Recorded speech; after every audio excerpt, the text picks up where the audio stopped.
हम सब की लाइफ में कभी ना कभी वो पल जरूर आता है जब हमें खुद पर ही और अपनी स्किल्स पर ही डाउट होने लगता है। इस डाउट को दूर करके अपनी मंजिल तक पहुंचने का एक ही रास्ता है और वो रास्ता है सेल्फ कॉन्फिडेंस। ज्यादातर लोग सेल्फ कॉन्फिडेंस को क्वालिटी की तरह देखते हैं, एक ऐसी क्वालिटी जो किसी में होती है किसी में नहीं होती। लेकिन सच ये है कि सेल्फ कॉन्फिडेंस एक क्वालिटी नहीं है बल्कि एक स्किल है, और कोई भी इंसान जो किसी भी काम में कामयाब होना चाहता है वो इस स्किल को सीख सकता है। आज की वीडियो में मैं आपको डॉक्टर इवान जोसेफ की बुक यू गॉट दिस से कॉन्फिडेंट बनाने वाली वो 5 बातें बताऊंगा जो डॉक्टर जोसेफ अपने स्टूडेंट्स को सिखाते हैं। तो दोस्तों बिना किसी डिले के डायरेक्ट आते हैं हम काम की बात पर। Number 1, repetition. अपने कॉन्फिडेंस को बढ़ाने का सबसे बेसिक और सबसे पहला तरीका है चीजों को रिपीट करना। आप जो भी करना चाहते हो, चाहे वो काम कितना भी आसान हो, अगर आप उसे पहली बार करोगे तो आपको हिचकिचाहट जरूर होगी। वहीं अगर आपने उस काम को बहुत बार किया हो, चाहे वो काम कितना भी मुश्किल हो, आप उसे आसानी से कर लोगे। इसी रेपिटेशन को टेक्निकल लैंग्वेज में प्रैक्टिस कहते हैं। आप जितनी ज्यादा प्रैक्टिस करोगे उतना ही ज्यादा आप कॉन्फिडेंट महसूस करोगे। कई बार ऐसा भी होता है कि हम बहुत हिम्मत करके किसी काम को शुरू तो करते हैं, लेकिन अपनी सारी कोशिशों के बाद भी हम फेल हो जाते हैं। ऐसे में ज्यादातर लोग हिम्मत हार कर कोशिश करना ही छोड़ देते हैं। लेकिन एक सक्सेसफुल और अनसक्सेसफुल पर्सन में यही डिफरेंस है कि सक्सेसफुल पर्सन बार बार फेल होने के बाद भी फिर वही रिपीट करता है जो वो चाहता है। वो अपना तरीका बदल सकता है लेकिन वो अपनी मंजिल नहीं बदलता। जब ये चैनल मैंने शुरू किया था तो मैं बिल्कुल कॉन्फिडेंट नहीं था। मैं रिकॉर्ड करने में डरता था, माइक से डरता था, अपनी आवाज को मैं पसंद नहीं करता था। लेकिन मैं रुका नहीं, मैं रिकॉर्ड करता गया, वीडियोस बनाता गया और मुझ में कॉन्फिडेंस आता गया। एंड आज मुझे ऑडियोज रिकॉर्ड करने में कोई डर नहीं लगता, माइक से बिल्कुल डर नहीं लगता, बल्कि मेरे पास तो माइक्स का एक बड़ा कलेक्शन है। मेरा ऑडियो रिकॉर्डिंग का डर तो निकल गया था, लेकिन कैमरा पर रिकॉर्डिंग का डर था। कैमरा ऑन होते ही मेरा कॉन्फिडेंस खत्म हो जाता था, मैं शर्माने लग जाता था। तो उस डर से निकलने के लिए मैंने रोजाना खुद को रिकॉर्ड करना शुरू किया। कैमरा से बात करते हुए मैं कुछ भी रिकॉर्ड करता था, यहाँ तक कि पब्लिक प्लेसेस में भी मैं मोबाइल के फ्रंट कैमरा से खुद को रिकॉर्ड करता था, उससे बातें करता था। इसके साथ ही मैंने पर्सनल यूट्यूब चैनल शुरू कर दिया था और मैंने खुद को चैलेंज किया कि उस चैनल पर मैं सिर्फ ऑन कैमरा वीडियोस बनाऊंगा। एंड ऐसा करते करते मेरा कैमरे का डर भी खत्म हो गया। अगर आपको चैनल देखना हो तो मैं लिंक दे दूंगा डिस्क्रिप्शन में। तो ये है रिपीटेशन का कमाल। नंबर 2 है पॉजिटिव सेल्फ टॉक। हम सब अपने आप से बातें करते हैं, ये एक नॉर्मल ह्यूमन साइकोलॉजी है। जो बातें हम खुद से करते हैं वो हमारे कॉन्फिडेंस और लाइफ के लिए हमारे एटीट्यूड पर बहुत असर डालती है।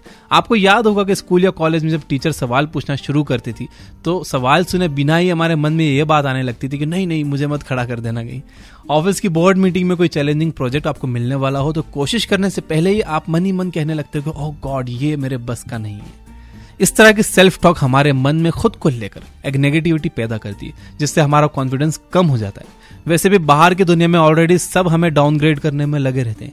हर कोई हमें यही कहता है कि हमसे ये नहीं हो पाएगा, वो नहीं हो पाएगा। ऐसे में अगर हम भी खुद को यही कहने लगे कि हम ये नहीं कर सकते, वो नहीं कर सकते, तो कॉन्फिडेंस आएगा कहां से? आपने लाइफ में चाहे कितने भी अच्छे काम किए हों, पर दुनिया को आपकी बस एक गलती का इंतजार होता है ताकि आपको नीचे गिरा सके। आपको यह एहसास होना चाहिए कि यह बॉडी और यह माइंड आपका है। अपनी लाइफ के इंचार्ज आप खुद हो।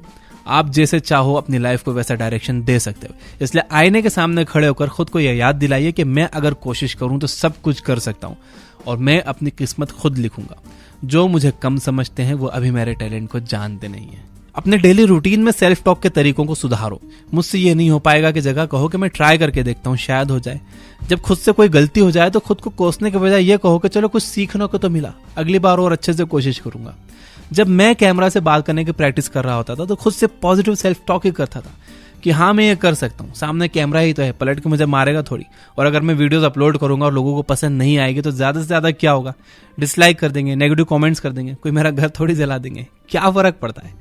स्टीव जॉब्स ने कहा था कि दूसरों को अपनी जिंदगी का फैसला मत करने दो, इससे कोई फर्क नहीं पड़ता कि आपके बारे में लोग क्या सोचते हैं। सक्सेस के लिए जरूरी यह है कि आप अपने बारे में क्या सोचते हो।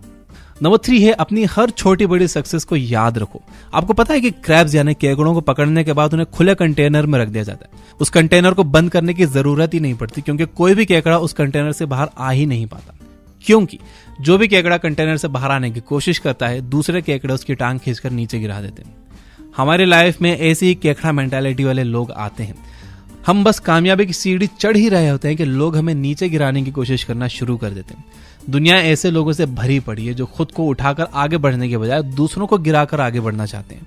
ऐसे में जब लोग आपके बारे में नेगेटिव बोल रहे हो तो धीरे धीरे आप भी उस पर बिलीव करने लगते हो और आपका कॉन्फिडेंस लो हो जाता है।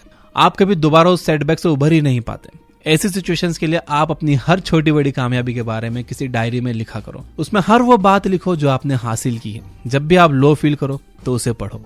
रिलायंस इंडस्ट्रीज के फाउंडर धीरूभाई अंबानी कहते थे कि जितने कॉन्फिडेंट आप होंगे उतना बड़ा आप रिस्क ले पाओगे, और रिस्क जितना बड़ा होगा सक्सेस भी उतनी ही बड़ी होगी। लेकिन इस रिस्क में सक्सेस के साथ फेलियर भी मिल सकती है।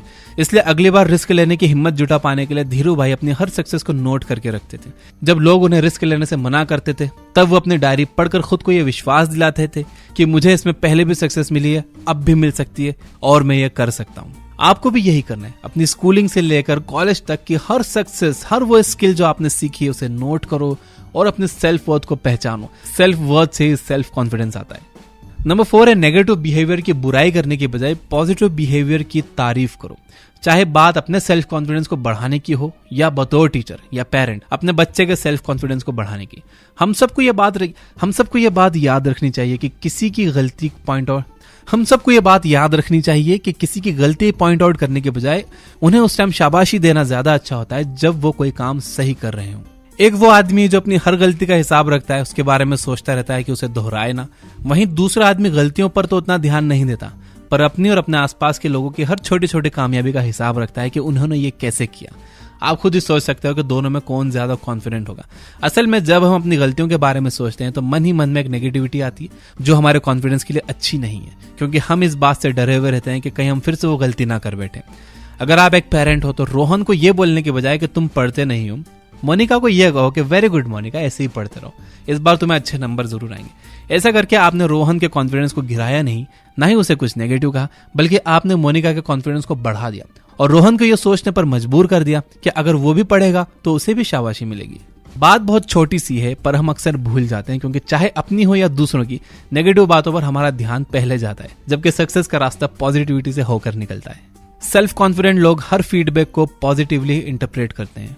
आपके अंदर कॉन्फिडेंस है तो चाहे कोई भी आपको कैसा भी फीडबैक दे, आप चीजों को अपने हिसाब से इंटरप्रेट करते हो। जैसे कि अमेज़न के फाउंडर और सीईओ जेफ बेजोस ने अपनी शुरुआत जी शॉप्स नाम की मार्केटिंग वेबसाइट से की थी।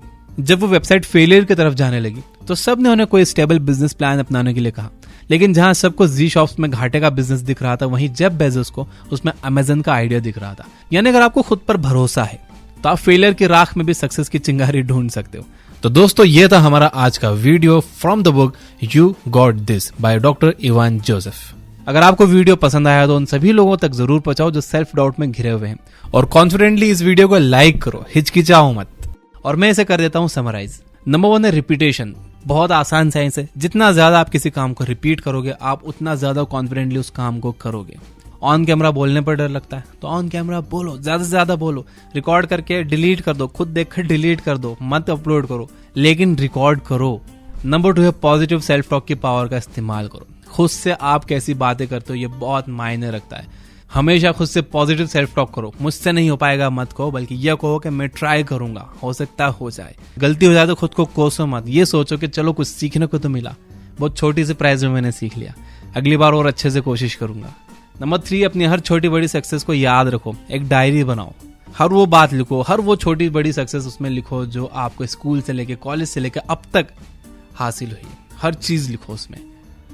एंड जब भी आप लो फील करो, लोग आपको गिराने की कोशिश करें, लोग ये बोलने की कोशिश करें तू कुछ नहीं कर सकता, तू किसी काम का नहीं है, वो चीजें पढ़कर खुद को याद दिलाओ कि तुम कर सकते हो। नंबर 4 है नेगेटिव बिहेवियर को क्रिटिसाइज करने के बजाय पॉजिटिव बिहेवियर को प्रेज करो। अपनी गलतियों का हिसाब रखने के बजाय अपनी कामयाबियों का हिसाब रखो। लोगों की गलतियां निकालने के बजाय लोगों की अच्छी बातों की तारीफ करो। एंड डेल कार्नेगी ने अपनी book how to win friends and influence people में बताया था कि किसी की गलती निकालने से पहले खुद की गलती बताओ कि यार मुझसे भी ये गलती हो गई थी, उसके बाद सामने वालों को उसकी गलती बताओ। इससे आपकी रिलेशनशिप भी खराब नहीं होती है। नंबर 5 है कि हर फीडबैक को पॉजिटिवली इंटरप्रेट करो। जब मैं चैनल शुरू कर रहा था, मैंने मेरे कई दोस्तों को से कहा था कि देखो मैं ऐसे एनिमेटेड वीडियोस बनाऊंगा, उसमें कुछ ने सपोर्ट किया था और कुछ ने कहा था कि नहीं सब फालतू आइडिया है, मत कर, कौन देखेगा यार बुक समरीज, किसको इंटरेस्ट है, क्योंकि वो कभी बुक्स नहीं पढ़ते तो उन्हें इसमें इंटरेस्ट नहीं था। लेकिन मैं बुक्स पढ़ता था और मेरा बचपन से एक ये सपना ये था कि कोई ऐसा हो जो इन बड़ी बड़ी बुक्स को पढ़कर मुझे सुना दे, बल्कि और इन बुक्स को समराइज करके मुझे सुना दे। कम समय में मैं ये जान लूँ कि इस बुक में है क्या, एंड वो मैं आपके लिए कर रहा हूँ इस चैनल के जरिए भी और ये बुक ऐप के जरिए भी। ये बुक ऐप पर हमने करीब 600 बुक्स को समराइज कर दिया है हिंदी ऑडियोज में, और इंडिया की बेहतरीन वॉइस आर्टिस्ट ने इन्हें रिकॉर्ड किया है। वैसे तो इसका ईयरली प्लान सिर्फ 999 रुपये का, ये बहुत कम है पता है। इस पर भी 300 रुपये का आप डिस्काउंट ले सकते हो। इसको आप 699 में 1 ईयर के लिए ले सकते हो। कूपन कोड यूज करिए ये बुक 699। याद रखिए कि खुद पर किया गया इन्वेस्टमेंट बेस्ट इन्वेस्टमेंट है, एंड खुद के लिए बुक्स पर किया गया इन्वेस्टमेंट सच में बेस्ट इन्वेस्टमेंट है। तो अपनी लाइफ में चेंजेस लाने के लिए बुक्स पढ़ना शुरू करिए। डिस्क्रिप्शन में ये बुक ऐप का लिंक है। Finally, you guys are amazing. Keep reading, keep learning, keep growing. Thank you for watching.